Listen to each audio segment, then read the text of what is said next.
How's everyone doing? I am over here finishing up my Creative Notions February box. We started the quilt, which is called the 3-yard quilt called Twin Star by So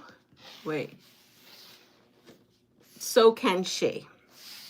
And I thought I was all ready. Again, I have not been coming up here super early like I normally have. I've been sleeping in. But I realized that when I was going to put together this last block that I did not cut these. I thought this was for my border. I don't know what I was thinking. So we're going to cut that now so we can finish up the blocks. So I am going to come here and I need a certain amount. Let's see. I thought I had... Give me a second here. I thought I put it in here. You know, those safe places we put things, I tell ya. What I'm looking for is my calculator, which I thought I put over here, but I didn't. Oh, I see a bunch of people on, and I don't have my glasses on. So I have Eva and Donna, Catherine and Melanie. Good morning. And let's see. Yes. You know what? I was going to try to figure out how many strips I need of this. Oh, I could look right on here. So they gave us also like how to cut our fabric. Of course, I didn't follow that because I did my own thing, but we'll follow for this. Here it is. Okay, so I need two of these strips. Okay, so I have... Good morning, Vera and Pat. Good morning. So we'll go with 2 of these strips. And I'm just making squares. Actually, this goes together really quick. Definitely could do this in a pinch if you need one of these in a pinch. Oh, and I have to pull out a pass it forward quilt. I just remembered. I forgot to do it yesterday, and I just remembered now. Hopefully, I'll remember at the end of this so I can go to my stash and pull one out. Let's see. Okay. So I need 24 of these.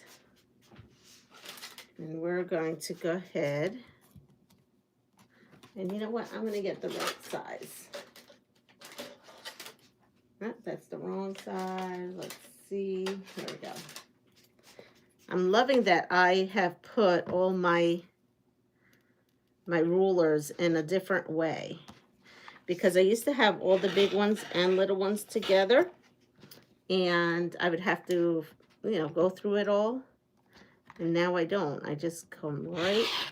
I have a basket for the small ones and now the magazine rack for the bigger ones. So this is for 8. Oh, I might need another one. Let's see. 4, 8, 12. And I need another 12. So I'm going to need another strip. Here we are. I'm going to open this up. I'm going to quickly run over and press this. How's everyone doing? Let's see, put this.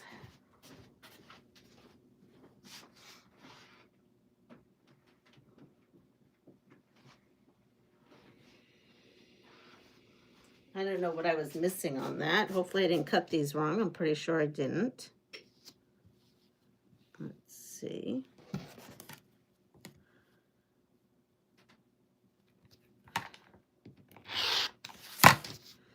So I have 4, 8, 12, and I have 4, 5, 6. So I need 6 more.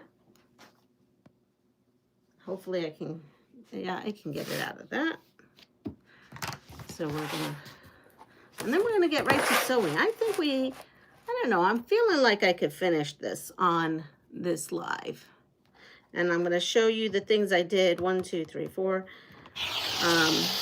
earlier to finish. I have a piece left here. So I guess that doesn't go. Oh no, it doesn't go as one of the borders. Okay, so I'm doing good. I'm doing good. Let's see, move this over. It was so cold yesterday. It was extremely bitter yesterday, and it's going to be the same today. We had sleet and whatnot. We're supposed to get, well, I thought we were getting snow around noon, but it's looking more like it's going to be snow later on tonight. Okay, and then I have this extra piece. So here we are. So from these are my scraps right here, this little bit. Okay, I'm going to put those aside. And then I'm going to place us over to the other side. So I'm going to move the camera. Put this over here. Move my little pieces here. And here we go. Ready? I'm going to span you around. And here we are. Hopefully, did I do good? Oh, I did pretty well. Now I can put on my glasses. So I can't believe how fast this week went. This week went a little bit faster than I anticipated. Here we go. Maybe you can show the magazine rack storage for the big rulers again. Love that it's working out for you. So, hello, good morning, Allison. And Nikki. It is here. I'm gonna span. Ready? Here we go. Okay, right here. It's this right here. Let me see.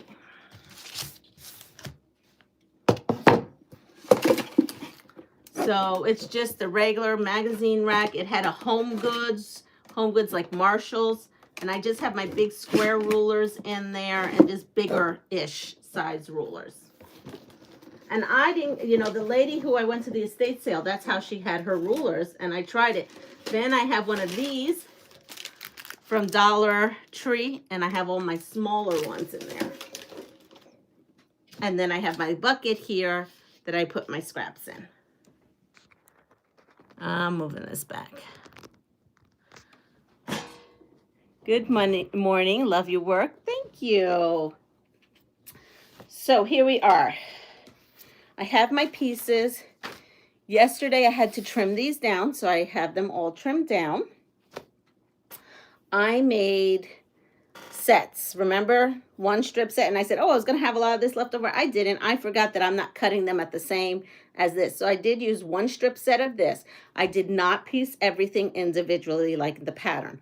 So I did the strip set, and this is the leftover of the other strip set. And I'll put that right there. And I cut the strip set at the size and this at the size. And now this makes it easier for me, maybe not for you, to go ahead and make this 9 patch. So you take one of these center ones here. Good morning, Carol. And you take one of these tops. So when I press these, see this strip set? I pressed it towards the dark. And on this strip set, I pressed towards the dark. So this went in, this went out. So this means that if we do that, we're going to get a nice nest, nesting your seams. There was a big discussion on Fabric Cafe Lives about nesting seams and all that. They press everything open. I've told you that. And I just, you know what, I do that. When they said why pressing seams open was why you can do it, everything made sense for them. Makes sense to me. I just am still set in my ways, right? Hi, it's me, Jessica Lee.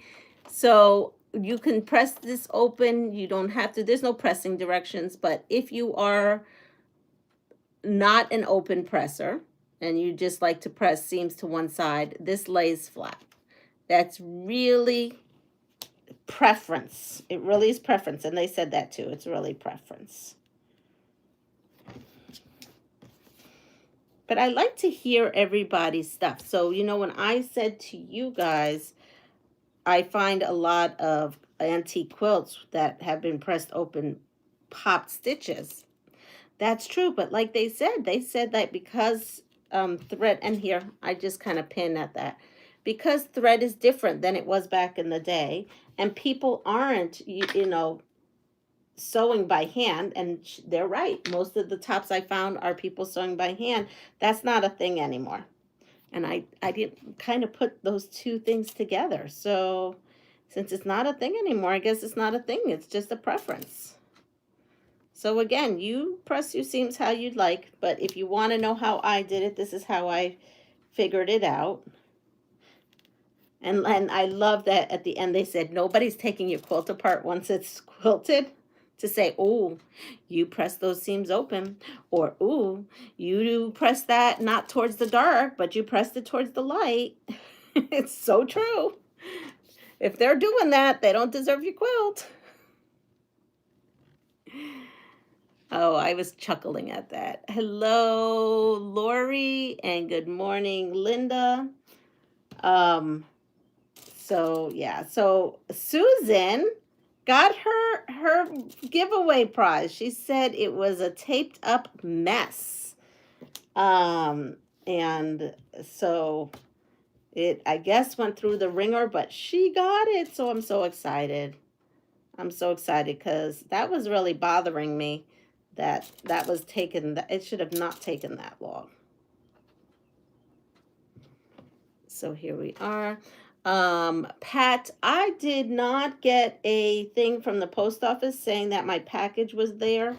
So I'm hoping that today, because there's always a slip for me to, I need the slip to pick up a package. And there was no slip for me yesterday. I know you're on here, so I just want to let you know that I did go and investigate, but there was no slip. So now some people pin, some people don't. I'm here to tell you to do whatever you want. You have my permission. You don't need my permission, but you got it. I just take the extra little bit. These are really big blocks. So when I first looked at this, I thought these were going to be a lot of tiny little blocks, but they're not. They're actually pretty big blocks, which means they go together really quick. And theoretically, if you were making, let's say you wanted to make 2 of these, let's say you had 2 yards of everything and you were going to make 2 of these, you could do shortcut with those quarter square, or is it quarter square try? I don't know, those triangles, those weird triangles I made. I think a quarter square triangle is what they call a hourglass. I don't know what they call this. Let's see if they have a name for this triangle.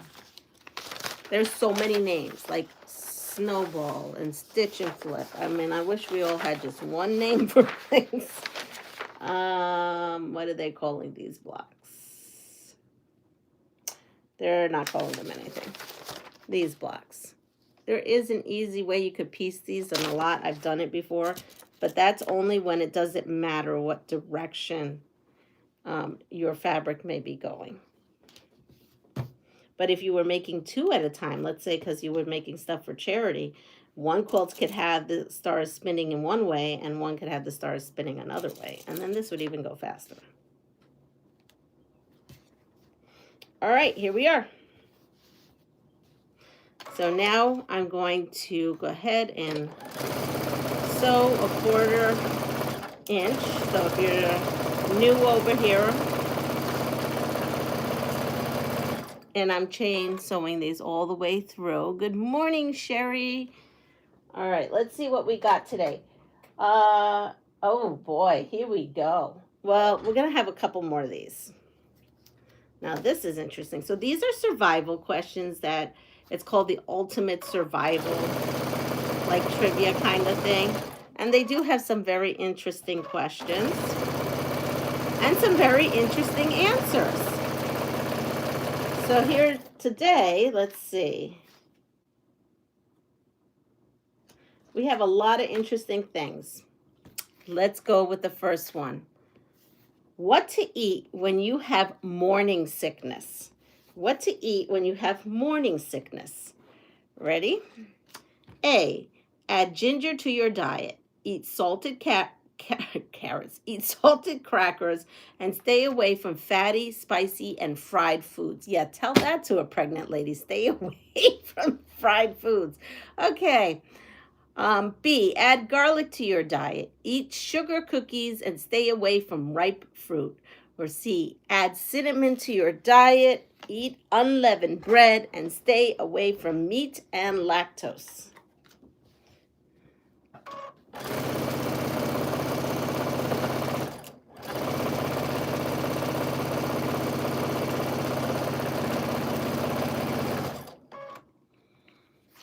So we have lots of A's. Good morning, Barbara. We can all relate this. Yesterday, nobody was feeling playing this game. I guess we can all relate to this. So A is the right answer. Hi, Sue. Whatever will stay down. Hi. Carol, I think I said hi, but if not. So, yes, A is right. Add ginger to your diet. I knew about that. Eat salted crackers, yes. Actually, I didn't know about stay away from fatty and spicy and fried foods. I guess I never got that memo. I was eating lots of that stuff. But I was lucky. I did not really suffer from that. Okay, how to deal with an irate restaurant patron when you're waiting on tables. A, replace the problem dish immediately. Check back frequently to see how the replacement meal is going. B, keep your voice down and find out what the diner wants. Offer anything within your power to fix the situation. Or C, call your manager over and explain the situation. Leave the resolution to him or her. So now I have seen it being in the restaurant industry, right? All three things happen, A, B, and C. I've seen A, B, and C happen regularly.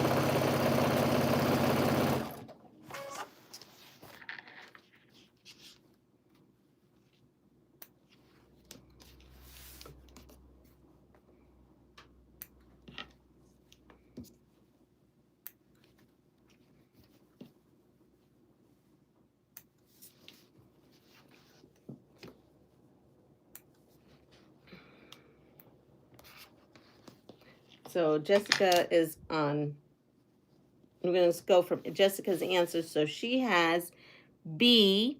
B, depends on the situation. I also think it depends on the restaurant's policy, because the restaurants have policies also. So that's why this is an interesting question to me, because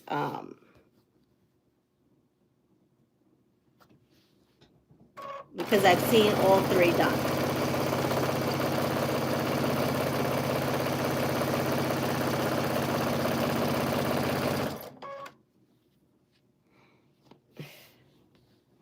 So, all right, we're going to go in depth about this since I have a bit of a knowledge of this.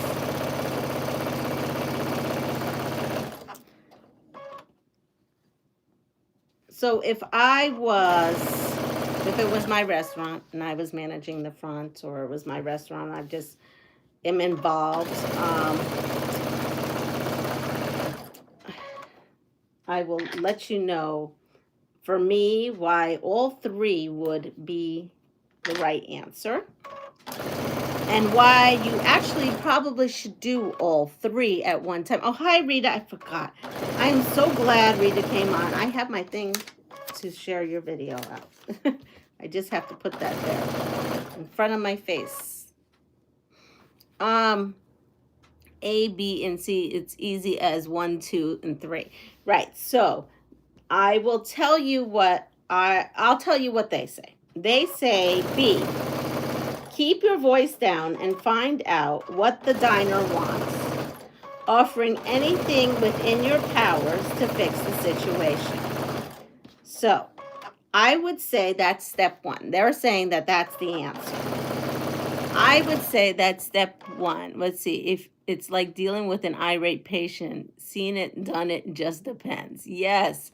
Okay, so B, which is what they're saying, I would say that should be the first step. You go over, you find out what the issue is, you apologize, you do what you can. Normally, waiters and waitresses know what's in their power. If they're asking for something that's not in their power, then you say, I totally hear you, I understand you, I will get right back to you.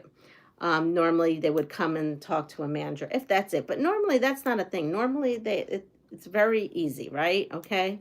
I mean, obviously if they ordered meatballs and spaghetti and then they say they want lobster for free, that's a little different. You got to get the management involved, but for the most part, you know, you do that. Then I would tell my people to come over to the manager and just say, hey, table 5 is not very happy. Just wanted you to know what's up and put in your order. I would then at that point, I would think I would go over as the manager and say, I'm so sorry about whatever it is. Is everything to your satisfactory? Is there something that my wait staff couldn't offer you? So that would be my next step. And then the third step is, yeah, you would check on the table, which is, you know, hey, you would just check in, make sure everything is good, check back and all that kind of stuff. So that's an interesting question.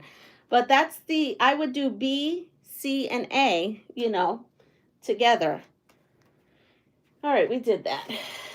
I didn't turn on my, so we'll have to press these later. We'll go on to the next step while I'm waiting for that to heat up. Okay, so the next thing is we're going to press these. So this is what your 9 patch would look like, okay?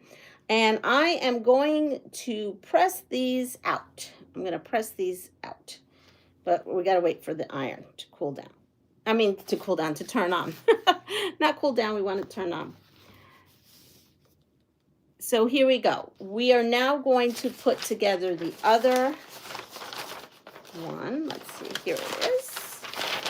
And what we need is, oh, we need a center. I don't have any centers cut. Wow, I am really not prepared for this block. Well, we'll put it all out and then we'll cut. So I need 6 of these, right?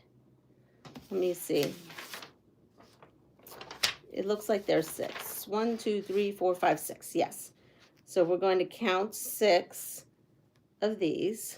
1, 2, 3, 4, 5, and 6. And then we're going to do the same here. And I'm just making sure I'm placing everything the way it's supposed to be. 2, 3, 4, 5, and 6.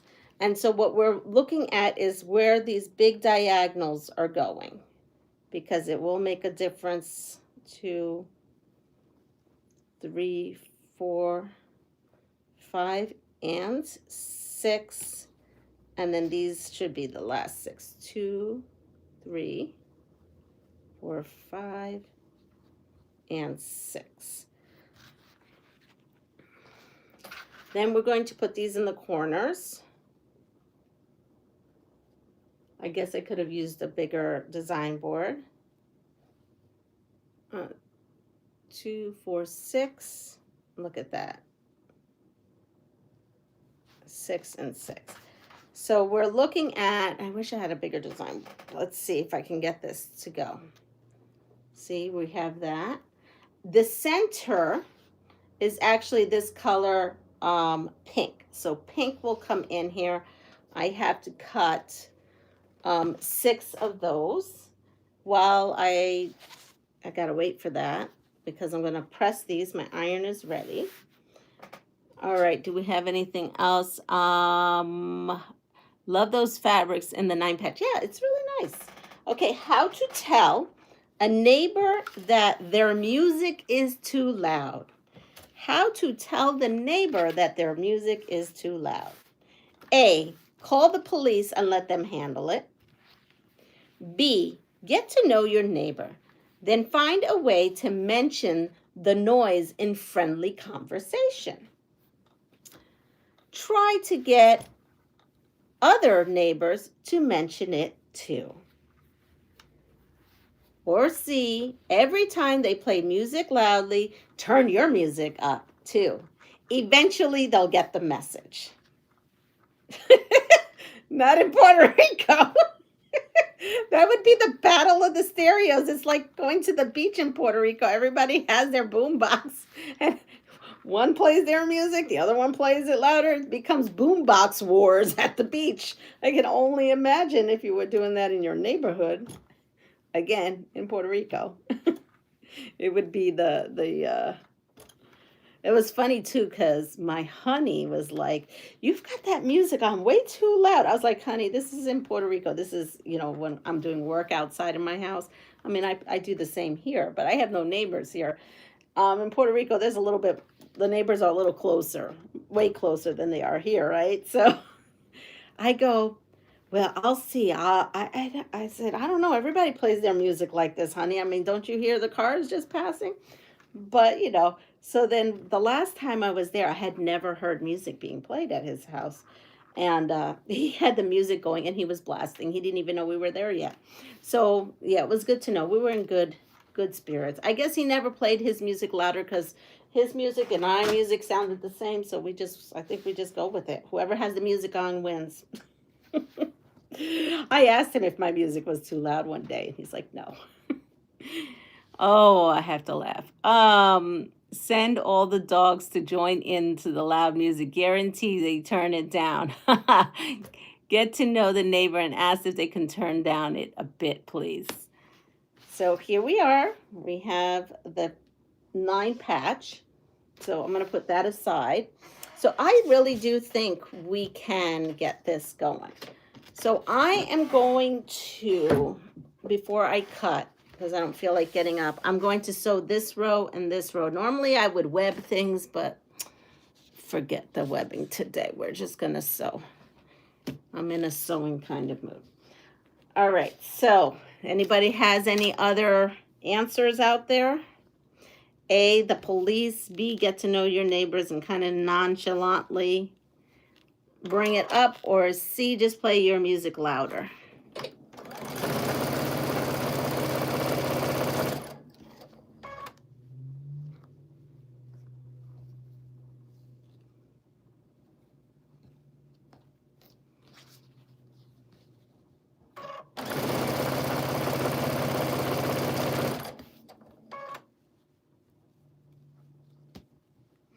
All right, so the answer to this is B, get to know your neighbor, then find a way to mention the noise in a friendly conversation. Try to get the other neighbors to mention it too.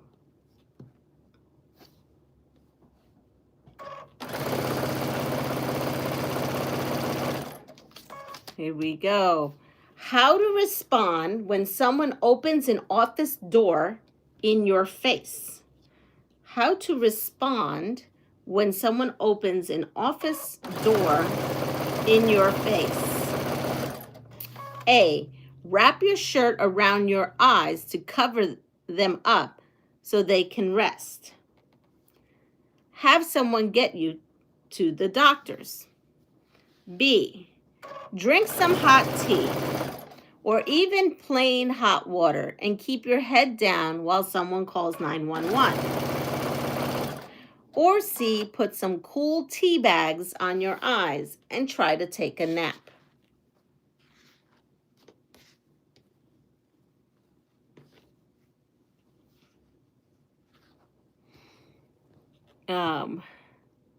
Well, I have to say the two of those are the same for me, as my neighbor is a deputy sheriff, so haha, yes.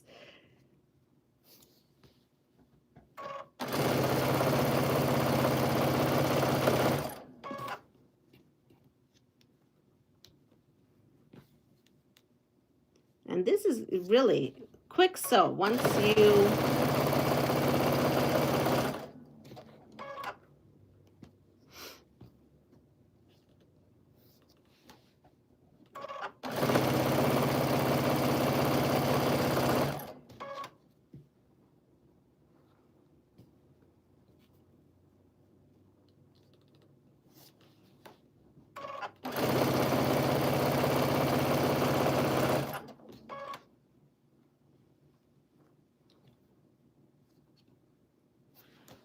all right. Let's see, what do we got? The question does not really make sense to me, as if someone opens the door into your face, it's going to hit your nose, not your eyes. Oh, I was really like, I was thinking like how to, you know, like, yeah, like a concussed, that you could be concussed. You're right. It doesn't make any sense.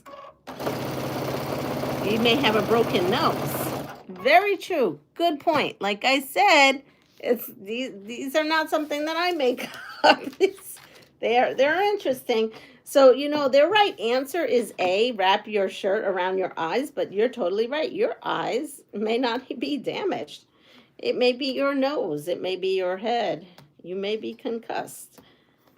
That question doesn't make sense. You are right. You are absolutely right.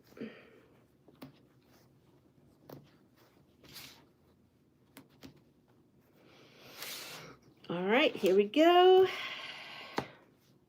Next one. Oh, we did that. Music too loud. Ooh. Okay. We'll do this question first. How to recognize rabies? A. The first symptoms include abdominal pain, fever, sore throat, fatigue, and loss of appetite. B. The first symptom includes dry mouth, the inability to sweat, although feverish, and foaming at the mouth. Or C. The first symptoms include bouts of disorientation and panic, and they are followed by stroke-like attacks, usually causing paralysis. And D. Start sobbing. If I had to do any of that, that's stop. I don't think rabies is curable. I think you die if you have rabies. Pretty sure you die if you have rabies, unless you go through really horrendous rabies shots. You know, I don't know. Then again, I am one of the low to no vision. Oh, you run into doors. Okay, well, let's see if we know how to survive to know if we have rabies.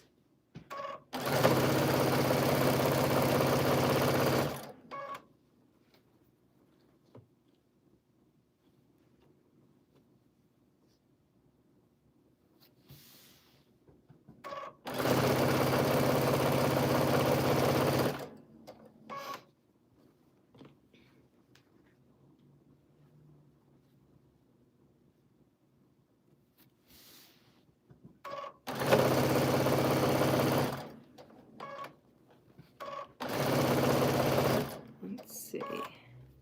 The third answer, B. I'm going to put this right here. Now I'm going to have to cut some fabric if I want to finish this project, because I need the center square. I've got to get up. I'm lazy this morning. I'm so lazy. I almost canceled this live. I almost just stayed all cuddled up in my bed. It's cold. I'm grumpy because the weather turned.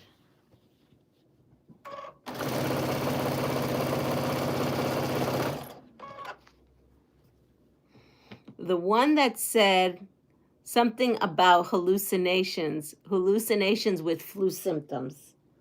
All right, so the right answer, believe it or not, is A. The first symptoms include abdominal pain,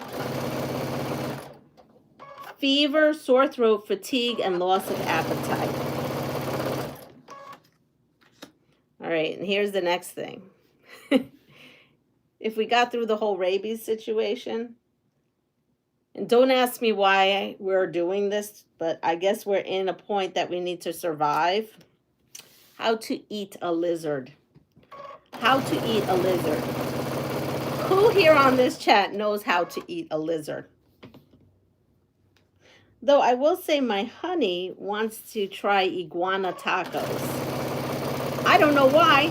I don't want to try iguana tacos, but he wants to try iguana tacos. He's got this thing about trying that. I'm not me. No way, Jose.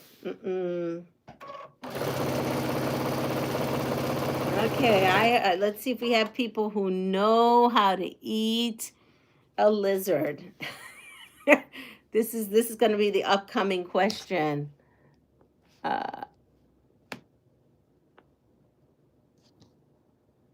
I do. Iguana is actually really good, Leanna. Well, he really wants to eat it. Good morning. We are 47 and I'm cold. I'm cold too. Only if I'm starving. Tastes like chicken. All right, so we're going to lead up to this question. Ready? How to eat a lizard. I'm going to have to be in some kind of hangry state that I have never been before to try this. But I may have to, and it probably will taste like chicken, like you said. Prepare it like frog legs. Okay, A, freeze dry the lizard and eat it in a pellet form. B, cut off the lizard's head, feet, and tail, then cook the rest of it and eat it. C, skin the lizard and remove the entrails. Cook the meat and eat it when the surface bubbles and cracks. With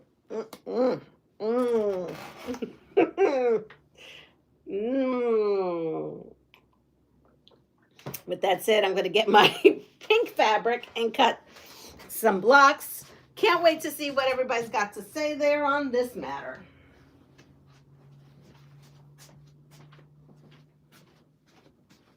I have to press this fabric. Just give me a second. I'm going to press it and then I'll be with you. Oh.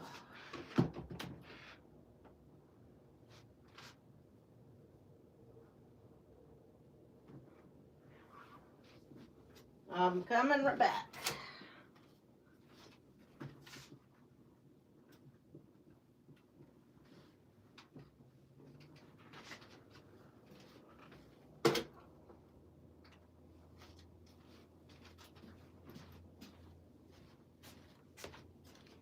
Oh, I am over here trying not to cut up. Let's see. So I can't wait to see what we got to say on this one. I am going to...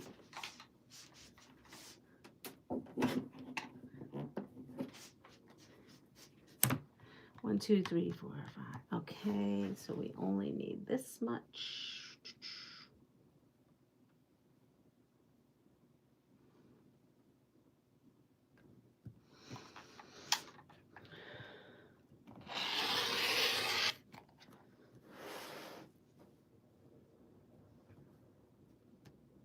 I know you're seeing a lot of dead air, sorry.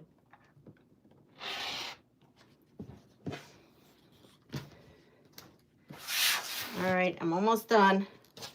Almost done.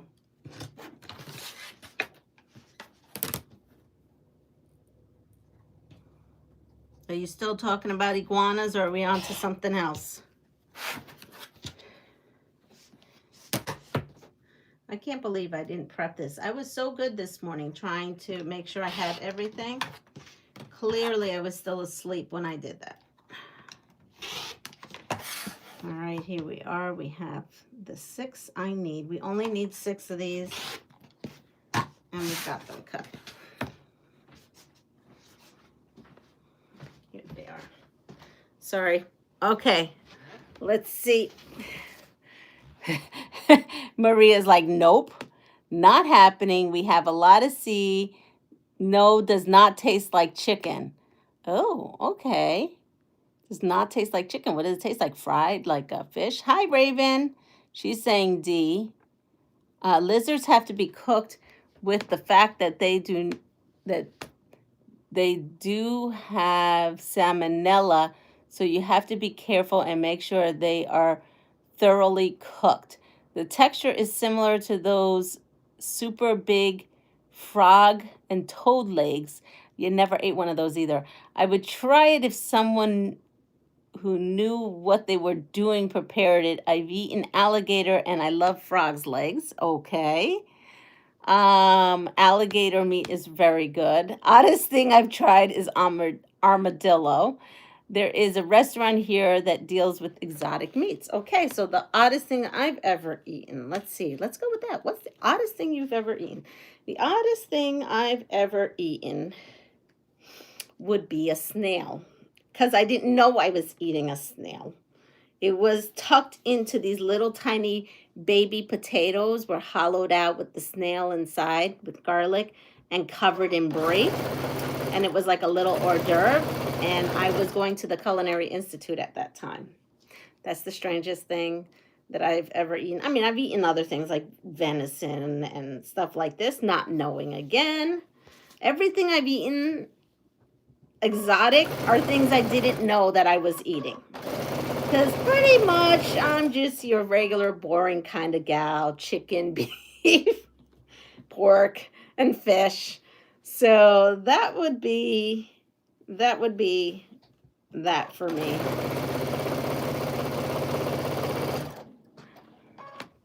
I do not like snail. Ew, exactly. Ew is right. I never ate it again. Ooh, turtle, rattlesnake. Yep, eating snail. Worst thing I've ever eaten. It's like chewing on a rubber band. Hi, Deb, because that's what it was. I was like, I'm chewing and I'm like, what in the world is this?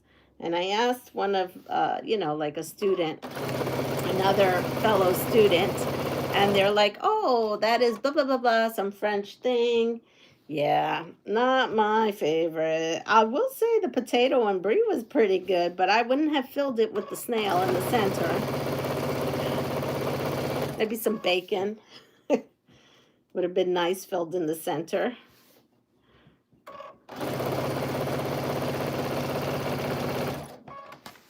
All right, here we go. We're going to start taking all these. I'm going to press these before we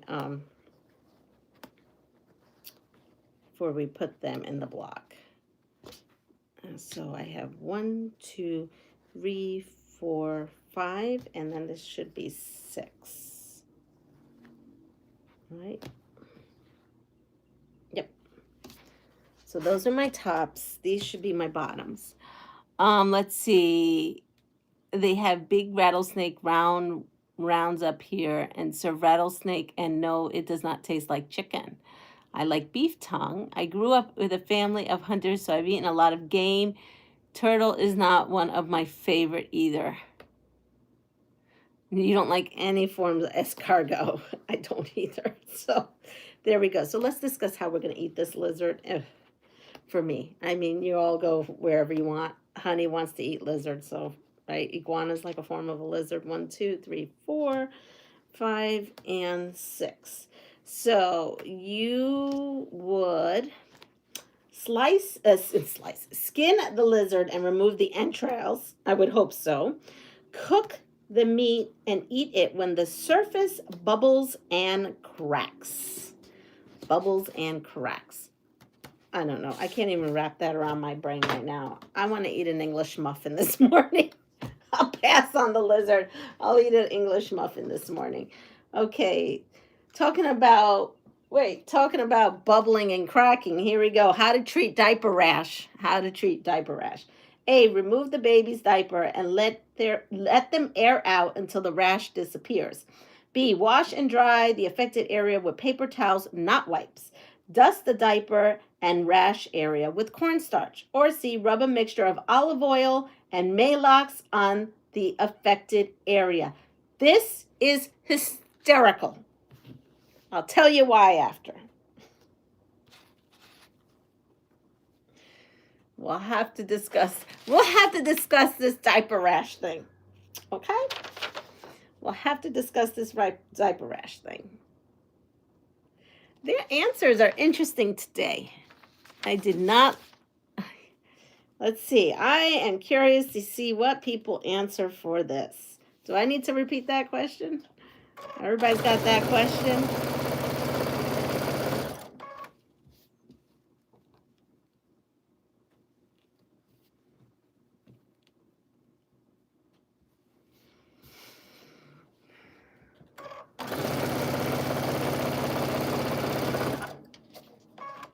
Let's see. We have a restaurant here in Louisville, Kentucky called Game that sells all kinds of exotic animals.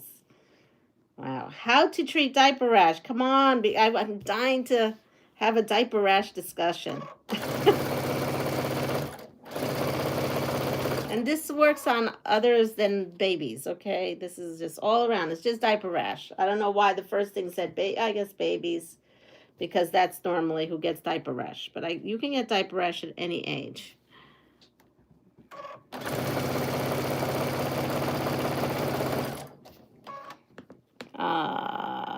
Leave diaper off and strange. Why did they not include cornstarch? Or you can brown unbleached flour with it also helps. I went to that restaurant when I lived in Louisville. Wow, small world. Yep, it is. YouTube, believe it or not, is kind of a small world. I mean, I met Anna, who just lived like not too far away from me. And then we ended up finding out we knew each other. Well, we should have seen each other back in the day, but I knew her husband. It was so funny. Why is this looking weird? I'm just double checking that I've got this right. Yep, I do. All right. Nobody has chimed in about this baby a diaper rash situation. Okay, well, I'll chime in. So, the whole thing with the diaper rash. A says remove the baby's diaper and let them air out until the rash disappears. Well, I've been told one of my kiddos, I'm not going to reveal who because I don't want them to feel embarrassed, had diaper rash really bad no matter what they did. It had nothing to do with when their diaper was changed or anything like that. They had a specific condition where their urine basically ate at their skin. It was too acidic or whatever. With my first baby, I didn't have that issue. Angelica she didn't have diapers. She had cloth diapers. I washed them. I did everything. So, you could still deal with diaper rash even if they're cloth diapers, but I didn't have those issues with my daughter. So, they would say let the baby air out. That's really popular, especially if you do cloth diapers on babies. At least back in the day, advice always changes. So advice always changes, right? There are things we did with our kids that now you just don't do. It's always changing, ever evolving, right? So the whole thing of A, yes, I've been told that. Yes, I've done that. B, wash and dry the affected area with paper towels, not wipe, dust the diaper, and rash area with cornstarch. I actually never heard about the whole paper towel situation and not using wipes, so that's interesting. That's, that I learned something new. So B is the right answer. B is the right answer. But C is an answer that I actually did. And what was prescribed to me by my child's doctor, pediatrician. That's what was prescribed to me. And it worked. And he even explained to me why. Now, I can't really get into that because YouTube will then do something to me because I'm not a doctor, so I can't give medical advice and I'm not giving any. I'm just letting you know, C isn't way off the mark. Let's see, my pediatrician had something he called butt cream. The pharmacy compounded it, but I don't know what was in it. So my pediatrician, yes, said you could get this made, but you could do it yourself. So they use Desitin, but they said if you don't have Desitin, just use any kind of oil, which is like a barrier. But Desitin was a better barrier if you had that. And the Maalox. So that C rub of mixture of olive oil and Maalox on the affected area is so funny to me because, yeah. And that may have been a 90s thing. That may have been an old world thing. I don't know. So that's interesting. It's interesting. That's not the answer on the card though, but it was interesting to see that on there.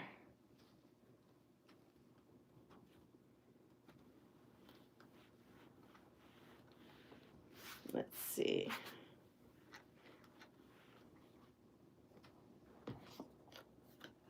Okay. Oh, here.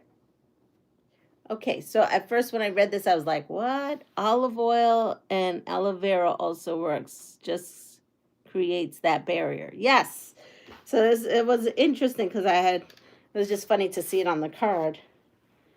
That was not the right answer, according to them, but. All right, how to dress burned hands or feet.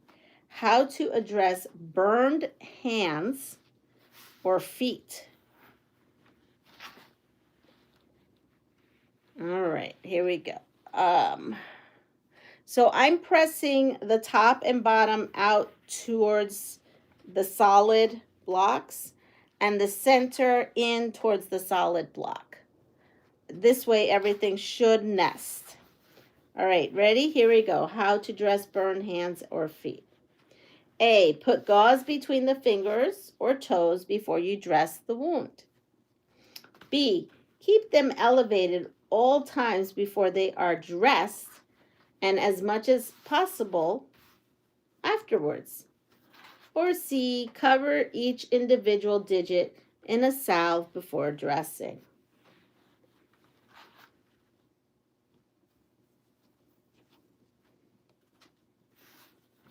We're doing a lot of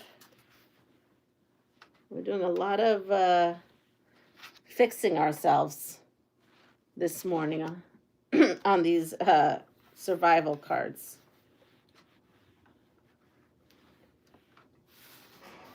All right, so here we are. I have my bottom, my middle, and my top. So it's looking really pretty. Look at that. I mean, this would really be a really lovely baby quilt. The colors, or a teen, or a tween, or anybody who just likes pink and blue. So again, I am pinning. I just want to get those points. Let's see, we have a lot of C's. Never put dressing directly. It is going to stick, and there's nothing, if there's nothing there. Ooh, and think about ripping that off. Ooh, must use the salve before the gauze. Ask me how I know. We are always told not to put anything on the burn that would keep the heat in, as it would encourage deeper burn. Yeah, I can only imagine that ripping off that Band-Aid would be, ooh, that would be rough. So the answer is A, put gauze between the fingers or toes before you dress the wound. Interestingly, none of these answers have that. C does have cover each individual digit in a salve before dressing. Interesting. Yeah, sometimes these cards are just, they don't know. I don't know. They don't have the right answer sometimes. Probably a lot more times than not. These cards came out in 2006. So I guess we got to put that into perspective too. Hi, hola Johnny, ¿cómo está? And yes, you are at the tail end. I wanted to finish this quilt here, but it's looking like that's not going to happen. See, I was thinking all bright and cheerfully that I was going to get this done. On the severity, yep, that is true. Okay, we don't have that. Okay, here we go. Here's a fun one. How to remove skunk spray from the outside of a car. How to remove skunk spray from an outside of your car. Well, first of all, you want to make sure your car was really sprayed by a skunk. Because, you know, nowadays these other things happen and we think that a skunk might have done that. So, and then you realize it's just the outdoor air. Okay, how to remove skunk spray from the outside of a car. Ask me how I know this. Because one day, I'm so naive. I come out and I don't know, was I in New York City? I don't know. And I'm like, God, I think some, and I was like, that didn't even make sense. I'm like, how did a skunk spray? I smell skunk. I'm like, I smell skunk. What do they do? And I'm like going to my car. I'm like, smelling my car. Yeah. Enlightenment by the person I was with. They're like, Leanna, that's not what you're smelling. You're smelling the air. You're not smelling your car. Oh, look at that. I put this on backwards. That person wasn't doing it, but that person explained to me what I was smelling. I chuckle so much. Yeah, the things. This was a long time ago. Okay, so I do have to I put this on backwards. You know, it's a good thing I caught that. So now I'm going to fix that, and then I'm going to fix this.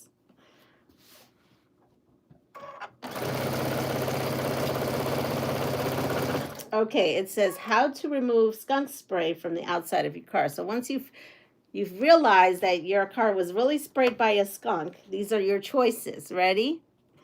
A, wash the car with hot water and ammonia. B, spray the car with hydrogen peroxide, then wipe it off quickly.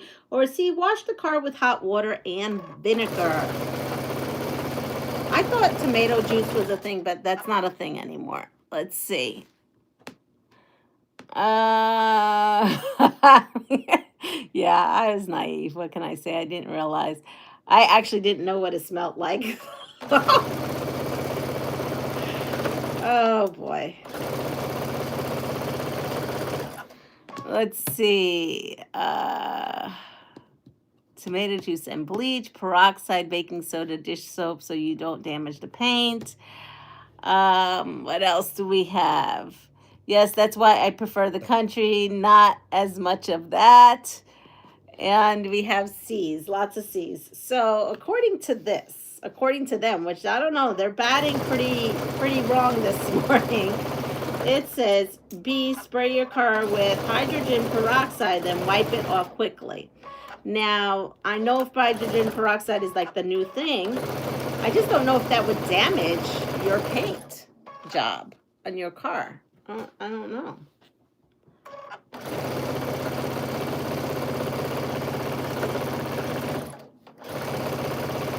Going through this.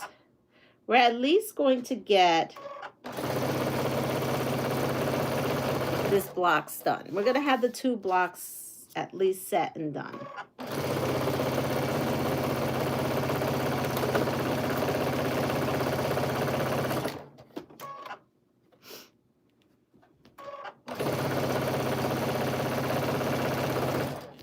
Here we are. What do we have here? Well, it's the acidity. Both are high acid. I know. I thought it was always, here,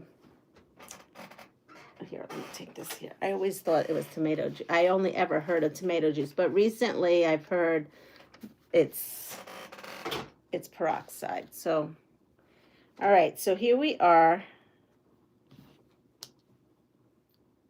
I'm gonna now come in here. I flipped it, so now everything is good. All right. Now, glad I noticed that before I sewed everything in and put it out. That would have been terrible if I did that.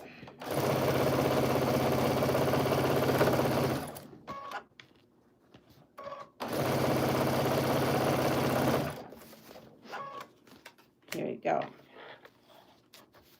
Okay, here we go. Here's another car answer.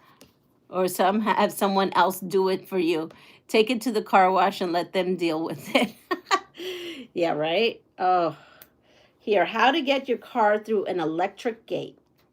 A, drive up to the gate and gently increase acceleration until you overpower its motor and force it open. What? I gotta read this again. Maybe I'm reading this wrong. How to get your car through an electric gate. Drive up to the gate and gently increase acceleration until you overpower its motor and force it open. B, at a speed of approximately 20 miles per hour. I'm going to press these now before I do the next thing. And I'm going to press them up, okay? B says at a speed of approximately 20 miles per hour, ram the gate, then immediately apply the brake. That should break it so it easily pushes open. All these sound like you're going to do damage to your car. C, get out of the car and use a screwdriver to remove the gate motor, usually attached to the keypad or sensor that opens it, and it will now open manually. Well, that's the only one where it doesn't seem like you're damaging your car. So those are the three answers that they're giving. The three choices.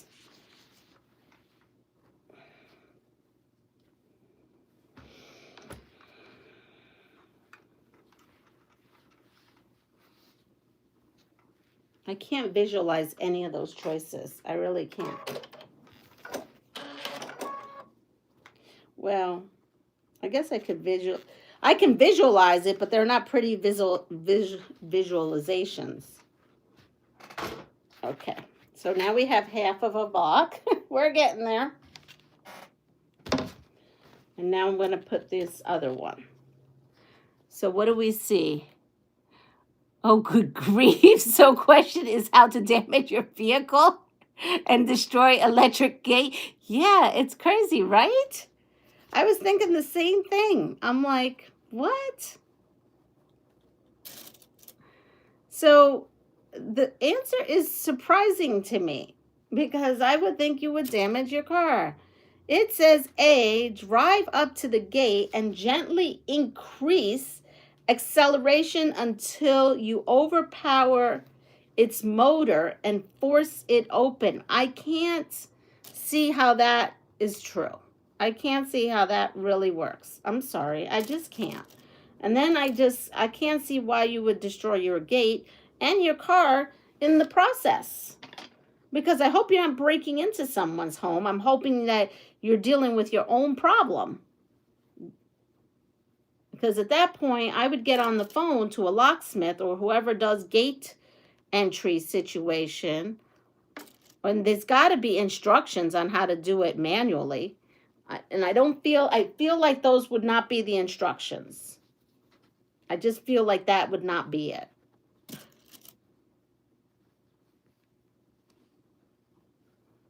Uh-oh.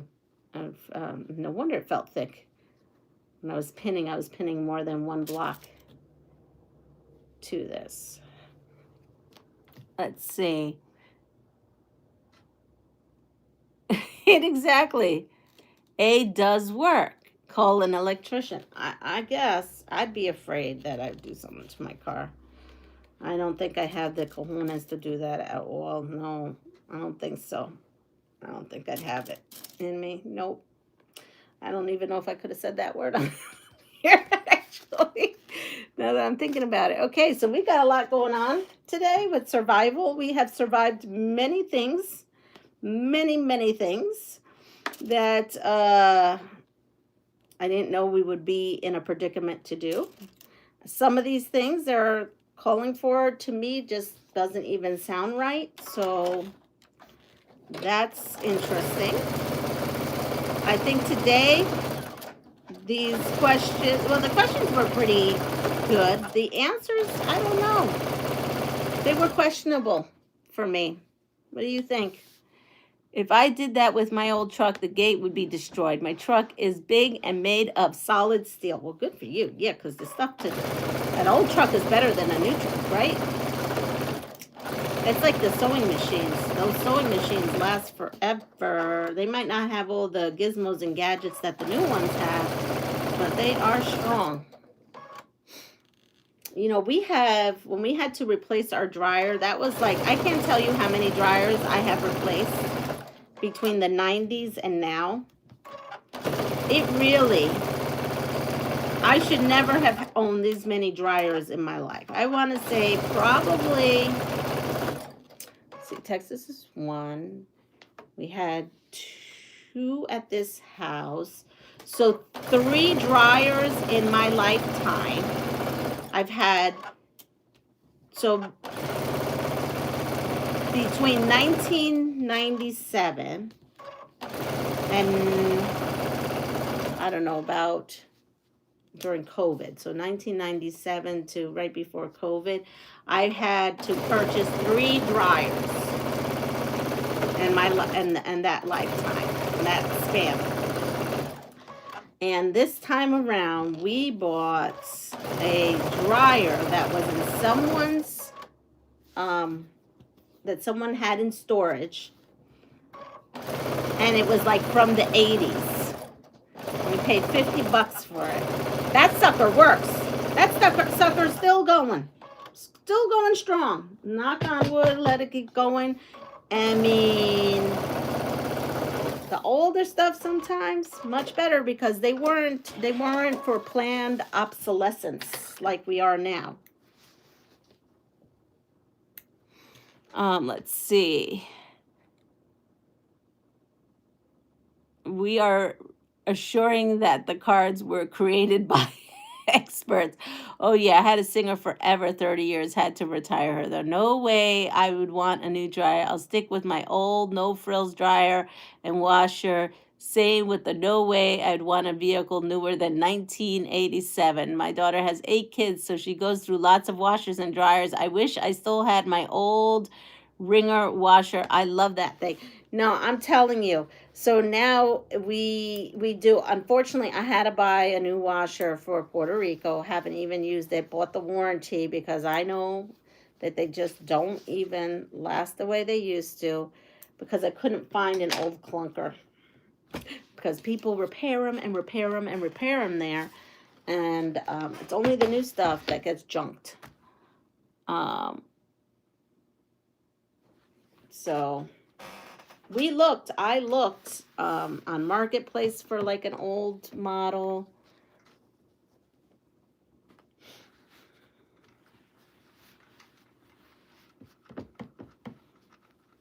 Don't worry, it's not at the house yet. I purchased it, but I haven't used it because I haven't picked it up. But in the summer, when I get there, I'll have one. But yeah, I mean, like the dishwasher, when I thought we had to buy a new dishwasher, I was beside myself. And like I said, we took this one apart because it was such an old dishwasher, and we followed these things that they said to do, and now it works great, fabulous. Now we know what to do every time we think that it's down. We just fixed this one little part that cost $5.99. Can't do that now. So here you go. We've got this, and we have this one here. So I know it's 8:09. I'm going to take about a minute or two, and we're going to set it out. Ready? We're going to set it out. I'm moving. I'm going to move the camera too. Today.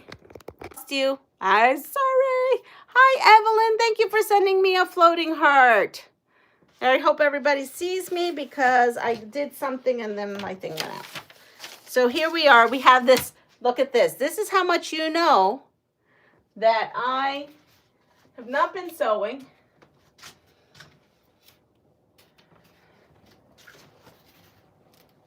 And here we go. So the first thing we're going to do is we're going to put our 2 piles here. We put the first one up here. So we're looking at that. And here, if I want more water, I'm going to get more water. No HE is going to tell me no more water. I just looked outside and I'm plowed into my driveway. Oh no.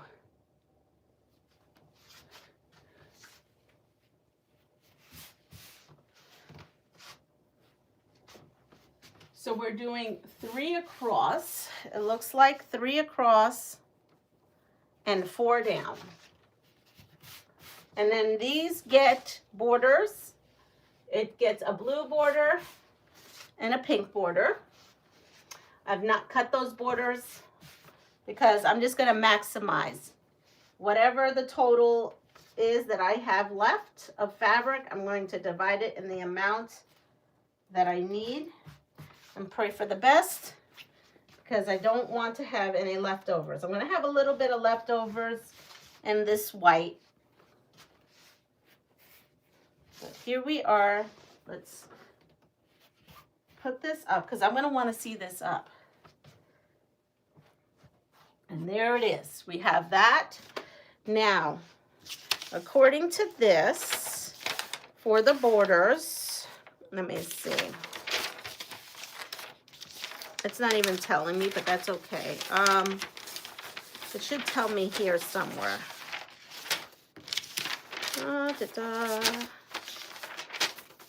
Here we go. Measure the border. So we have the pink is going to go, no, the blue is going to go on, and then the pink. And let's see what that is going to be. Well, let's see if I have enough. And it's saying that I need, how many does it say that I need? Here we go. 1, 2, I need 5 strips for the inner border and 5 strips for the outer border. So what I have left is, here we are, nice for March floral soft squares. I didn't think about that. I totally forgot about that. I'm going to have to put that in. Yes. Ready? So I have here left, I mean, I have, you know, a little bit here that I could fudge with. So I have like 19 inches, just shy of 19 inches. So I could divide that. Where is, it's driving me nuts. I have a calculator. Okay, well, 5, 10, 15, 5, 10, 15, 20 inches. I think, okay, so I could probably make this border 3 3/4. So it would be a little bit bigger than what they say, but I would have enough. And then this one here, which is the last one, and I do have a piece like this left. I have how many inches here? I have a little bit over 19 inches. So,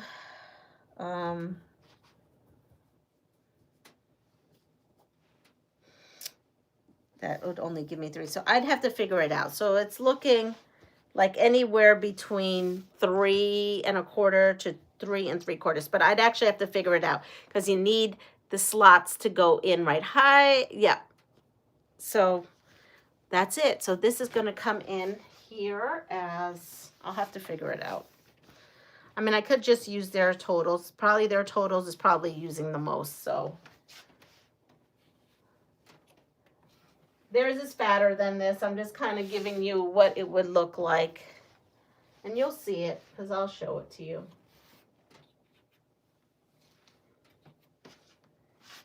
There we go. So that is the whole thing. I will eventually get this sewn up. It is cute. And I have to now, I just reminded myself that I have to share Rita I have to go and pull a pass it forward quilt, and I got to get ready for work. So I hope you all are going to have a fabulous day. Take care of yourself. Pass it forward. If you like what you see, please like, subscribe, and share my channel. And if you don't mind on your way out giving me the thumbs up, I would also appreciate it. I also uploaded a third Thangles video yesterday. And, whoops. So if you did not see it, go ahead and check it out. Give it a hype. This is it. And I will hopefully have a fourth Tangle video today. I did spend the time to put all the fabric and like the Tangles papers and everything that's needed to make it. See, look at that. I'm so excited with my Tangles. So everyone, see you soon. Bye.